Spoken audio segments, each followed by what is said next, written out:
Happy Tuesday. Getting on here and it's not even a Friday. Look at that. Couple of reasons why I wanted to visit with you today.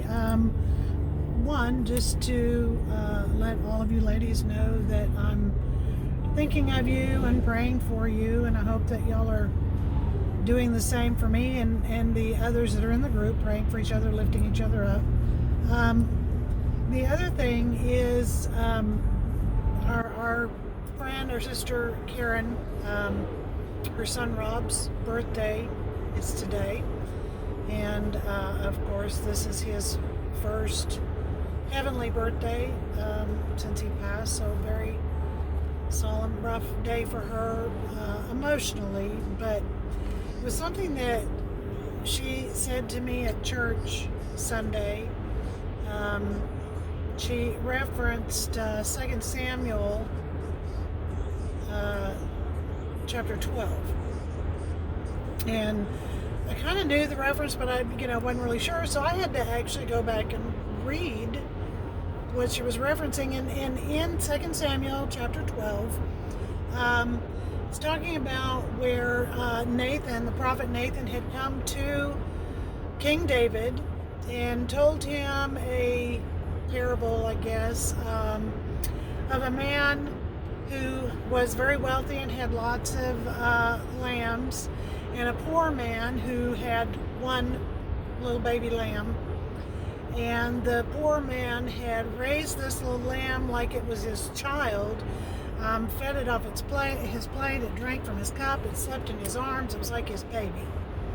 And when someone came to visit, rather than the rich man taking one of his lambs to cook, he took the lamb from the poor man.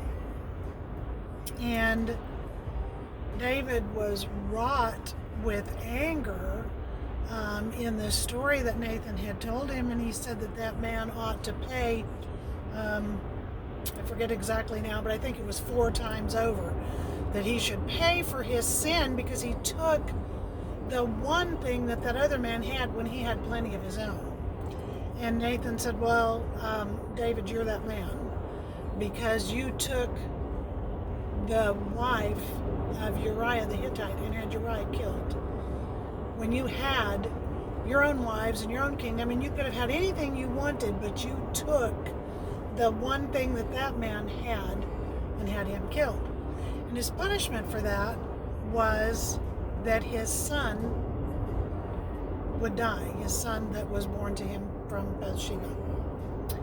And so David, when Nathan left, David spent many, many days in prayer and fasting for this child when it took ill, to ask God to spare the child.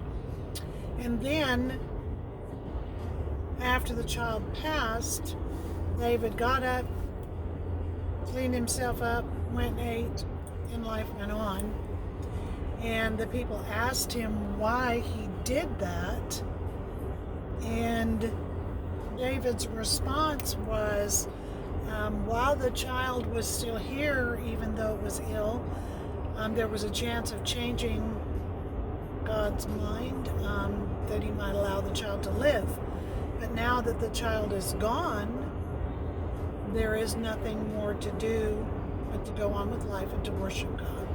And he did. He went in and he worshiped God. And that is exactly what Sister Karen did Sunday. After her son had passed, there was no more fasting and praying at that point, but to continue on and go to church and to worship the Lord. And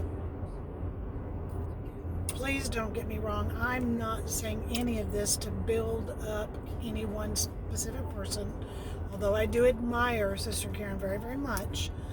But I am thankful, and the reason I shared this story is because I am thankful for the witness, the testimony, the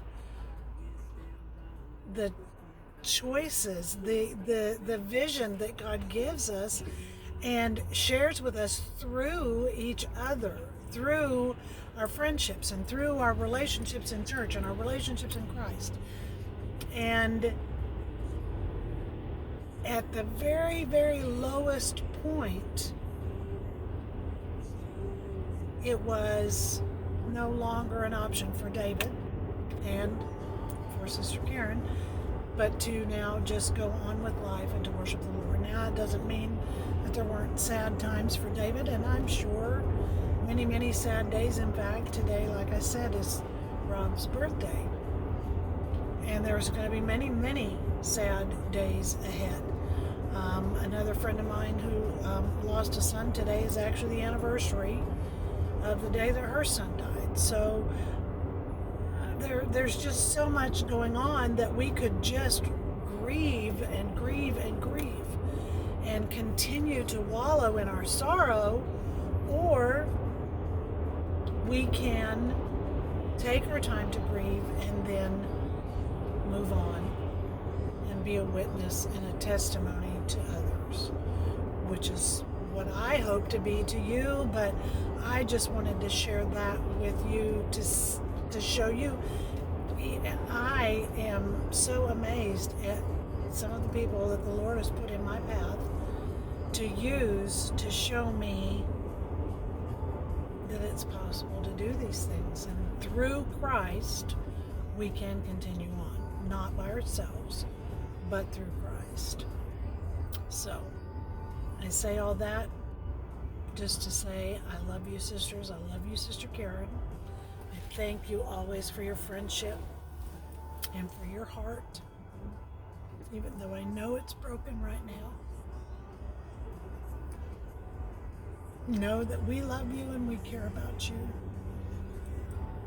And we are here to pray for you and to lift you up in this time, as always. Peace and love to you, sisters.